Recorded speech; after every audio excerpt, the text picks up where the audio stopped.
সেই জন্য আপনাদের কাছে একান্ত নিবেদন করব, সময় অনেকটা সংকীর্ণ হয়ে আসছে, আমাদের আয়ু অনেকটা সংক্ষিপ্ত হয়ে আসছে, যা করবার খুব দ্রুত সিদ্ধান্ত নিন। ভগবানের চরণ আশ্রয় ব্যতীত আমাদের মঙ্গল অন্য কিছুতে হতে পারে না। তস্মাৎ সর্বেষু কালেষু মমানুস্মর। এই পৃথিবীতে ভগবত চরণ আশ্রয়, ভগবত ভজনই আমাদের এই কর্মফল। আমি আগেই বলেছি কর্মফল আসবে, কিন্তু গোবিন্দকে ভালোবেসে দেখুন। এটা ঘটনা মনে পড়লো, একবার শ্রী গোবিন্দের অঙ্গুলিটা কেটে গেল। বসুন্ধরা কত কষ্ট করে ব্রাহ্মণবাড়িয়া নরসিংদী থেকে কত কষ্ট করে আসছেন ওনারা।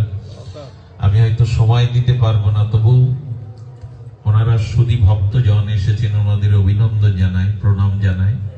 গোবিন্দের আঙুলটা একটু কেটে গেছে।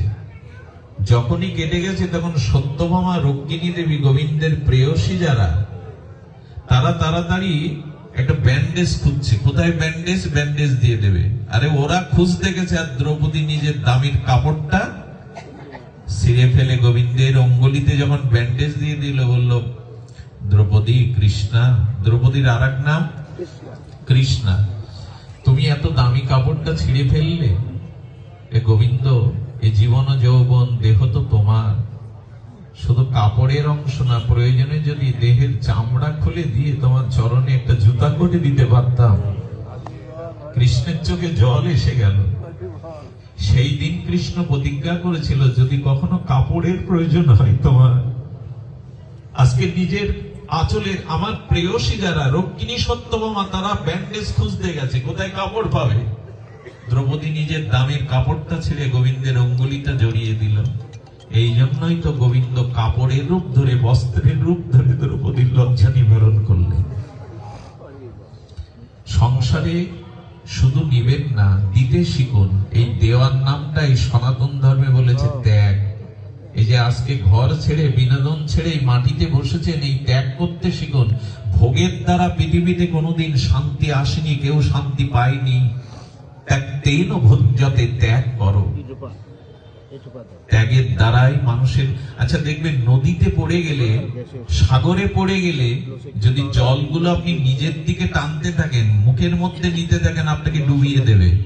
কিন্তু জলগুলো যদি হাত পা দিয়ে ছুটতে থাকেন, জল আপনাকে সংকেত দিচ্ছে ত্যাগ করতে শেখো, তাহলে ডুবে যাবে না সংসারে। যা কিছু পেয়েছো নিজের ভোগের জন্য নয়। চন্দ্র, সূর্য, আলো, বাতাস, সমগ্র পৃথিবী। আচ্ছা, বৃক্ষের ফলকে বৃক্ষ আস্বাদন করে? মায়ের বুকের স্তনের দুগ্ধ কি মা পান করে? নদীর জল কি নদী পান করে? সবই তো অন্যের জন্য। গাভীর বাটের দুধ কি গাভীর জন্য না বৎসের জন্য, আমাদের জন্য? মানুষের জীবন অন্যের জন্য, ত্যাগের জন্য। এটাই তো ভুলে গেছি আমরা। যার জীবনে ত্যাগ নেই, সে শান্তি পেতে পারে না। গোবিন্দ বলেছেন ত্যাগাৎ শান্তির অন্তরাম। গীতাবাক্যে বলছে শান্তির একমাত্র মন্ত্র ত্যাগ করতে শেখো। আজকে যদি ঘরে বসে বিনোদন অনুষ্ঠান দেখতেন, একটু ত্যাগ করেই মাটিতে না বসতেন, সাধু সঙ্গের হরিকথার আনন্দটা কি পেতেন? জীবনে আত্মসুখ জলাঞ্জলি দিয়ে ভগবানের সুখের জন্য নিজের সুখটা ত্যাগ করতে শিখুন। এরই নাম প্রেম। নিজের স্বার্থের জন্য, নিজের সুখের জন্য যা আয়োজন তা কাম। আর অন্যের সুখের জন্য, অন্যের মঙ্গলের জন্য, ভগবান সুখের জন্য যেটা ছেড়ে দেওয়া, এটার নাম ত্যাগ। ত্যাগের পথে ছাড়া শান্তি আসবে না, কল্যাণ কোনোদিনই আসবে না। আমরা সমগ্র জীবন শুধু ভোগের মন্ত্রে দীক্ষা নিয়ে ভোগ করে গেলাম, কিন্তু এই ভোগ, এটা বড় সংকীর্ণ। আপনার মৃত্যুর পরে মাটির একটা কলসি ছাড়া কোনো আসবাবপত্র আপনাকে সাথে দেবে না, কোনো প্রিয় বস্তু দেবে না। এবং এই মানুষ এত এত পরিমাণ কূট বুদ্ধি মানুষের। দেখবেন কোন বৃদ্ধ মারা গেলে কি বলে জানেন? বাবা এই চাদরটা ভালোবাসতো, দিয়ে দাও শ্মশানে। এই বালিশে মাথা দিতেন, মানে ওইগুলো আর তারা ব্যবহার করবে না। লাঠিটা, ছাতিটা বাবার দিয়ে দাও, কিন্তু হাতে যদি সোনার দুভরির আংটি থাকে। কত বড় চালাক এই মানুষ। আপনাকে কেমন বলে ছাতি লাঠি বাবা ভালোবাসতো, এটা দিয়ে দাও, চিটাই দিয়ে দাও, কিন্তু আংটি খুলে নেবে কান্নাকাটির মধ্যে। এদের জন্য আপনি জীবন কাটালেন, পরের কথা ভগবানের কথা একবার ভাবলেন না। এটা মূঢ়তা, এটা মূর্খতা। এই জন্য ত্যাগ আসতে হবে। ত্যাগ ছাড়া শান্তির দ্বিতীয় কোনো পথ খোলা নেই। একবার তাকিয়ে দেখুন, রামচন্দ্রের কথা কেন আসবে? রাম কেন আমাদের হৃদয়ের মর্যাদা পুরুষোত্তম হবে? ভাইয়ের সিংহাসন ছেড়ে দেওয়ার জন্য, মায়ের সুখের জন্য 14 বছর বনবাসে চলে গেল। এমনি আর রাজা রাম হয়? রাম যদি বলতো বাবা বুড়ো হয়ে গেছে, আমি কেন রাজ্য ছেড়ে চলে যাব, রাম অযোধ্যার রাজা হতে পারত, আমাদের হৃদয়ের রাজা হতে পারত না। আর যার জন্য রাজ্য ত্যাগ করলো সেই ভরত এসে কি বলল? ভরতের প্রেম দেখুন, চিত্রকূটে রামকে ফিরিয়ে আনতে গিয়ে রাম না আসলে তার পাদুকা নিয়ে 14টা বছর ছত্র ধরে কাটালে। ত্যাগ ছাড়া শান্তি হয়? দেখুন, যারা ভোগী, ইতিহাস তাদের নাম নিশানাও রাখে না। আচ্ছা, কারো ঘরের সন্তানদের দুর্যোধন নাম রাখতে দেখেছেন? কিন্তু অর্জুনের নাম সবাই রাখে, নকুল সহদেব নাম রাখে।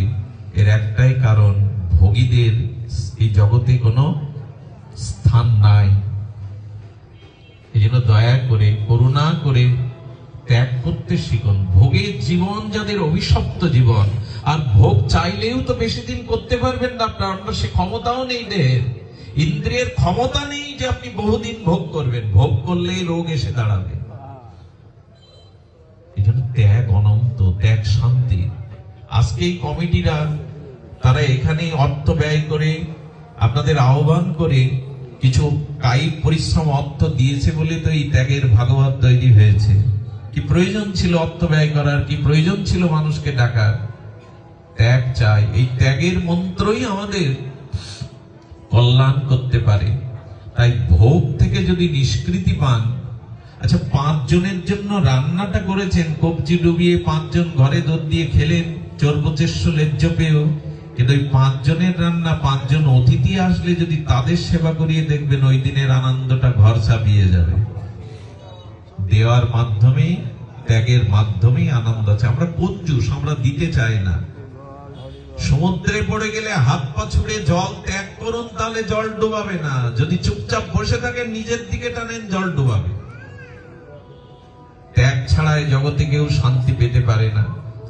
শুধু ভক্তগণ, এই জন্য নিবেদন করব, ভগবানের পথে আসতে গিয়ে একটু ত্যাগ করতে হবে। ত্যাগটা আগেই বলেছি, নিজের সুখ, নিজের ভোগ, এইটা ত্যাগ করে কৃষ্ণ সুখের চেষ্টা করুন। ভগবান যাতে সুখ পায়, তিনি কিসে আনন্দ পান, এই চেষ্টার নামই হলো প্রেম, এই চেষ্টার নামই হলো ভক্তি। খুব বেশি কিছু নয়। এই জন্য ভগবানের প্রতি এই যে ত্যাগাত শান্তি, ত্যাগের মাধ্যমে যে শান্তি, আত্মসুখ জলাঞ্জলি দিয়ে কৃষ্ণ সুখের বাসনা, এটাই আমাদের ভাগবত মন্ত্র। বারবার এই কথাই শাস্ত্রে এসেছে, আত্মেন্দ্রিয় প্রীতিবাঞ্ছা তারে বলে কাম, কৃষ্ণেন্দ্রিয় প্রীতিবাঞ্ছা ধরে প্রেম নাম। ভগবানের যে ভগবান সব থেকে সুখী হয় কি করলে? এই দেখুন, এখন ভগবান আপনাদের দিকে সব থেকে সুখী হচ্ছে। ভগবান বলছেন, মদ চিত্ত মদ গতা প্রাণা বোধয়ন্ত পরস্পরম কথায়ন্তশ্চ মাং নিত্যং তুষ্যন্তি চ রমন্তি চ। আচ্ছা, কোন পিতার সন্তানরা হিংসা বলে পারস্পরিক সম্প্রীতিতে ঘরে এক জায়গায় বসে যদি তাদের পিতার গুণগান গাইতে থাকে, দূর থেকে পিতার আনন্দ হবে কিনা? কোন জাগতিক পিতার পুত্রগণ কলহ ভুলে পারস্পরিক সম্প্রীতিতে ঘরের মধ্যে বসে যদি তাদের পিতার গুণগান করে, আমাদের বাবার মতো বাবা জগতে হয় না। তার ত্যাগ, তার মনুষ্যত্ব, এই কথা পিতা দূর থেকে শুনলে আনন্দ পাবে কিনা? ভগবান বললেন, জীব তো আমারই সন্তান, ওরা যখন একত্রিত হয়ে আমার গুণকীর্তন করে, তখন আমারও সব থেকে আনন্দ হয়, আমি সব থেকে প্রীত হই। তো সন্তি চ রমন্তি চ, আমার ভেতরে তখন পরমানন্দ জাগে, এবং সেই ভক্তকে পাওয়ার জন্য আমি ব্যাকুল হয়ে যাই। আমি একটা অনুরোধ রাখছি আপনাদের, ভগবানের দিকে 2-4 পা এগিয়ে যান। এছাড়া আর কোনো পথ খোলা নেই আমাদের। মৃত্যুকে এড়াবার এই যন্ত্রময় জন্ম মৃত্যু চক্র থেকে নিষ্কৃতি পাওয়ার কোনো উপায় নেই, ভগবানের দিকে দুটো পা বাড়িয়ে দিন।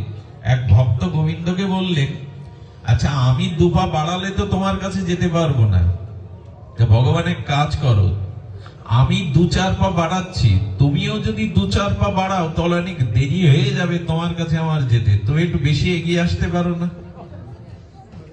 তুমি একটু বেশি এগিয়ে এসো। গোবিন্দ তখন বললেন, তোমার দুপা আর আমার দুপা এক? কি মার্মিক কথা দেখুন। বললেন, আমার পার খবর যদি জানতে চাও তাহলে বলি রাজার কাছে শোনো। বলির এক পা দিয়ে আমি পুরো জগৎ ঢেকে দিয়েছিলাম, তাই আমার পা মানে তোমার দুপা এগিয়ে আসা আর আমার দুপা এগিয়ে যাওয়া এক নয়। আমি এক পা বাড়ালেই আমি তোমাকে গ্রাস করে নেব, তোমাকে আত্মসাৎ করে নেব। আমার চরণ বৃহৎ,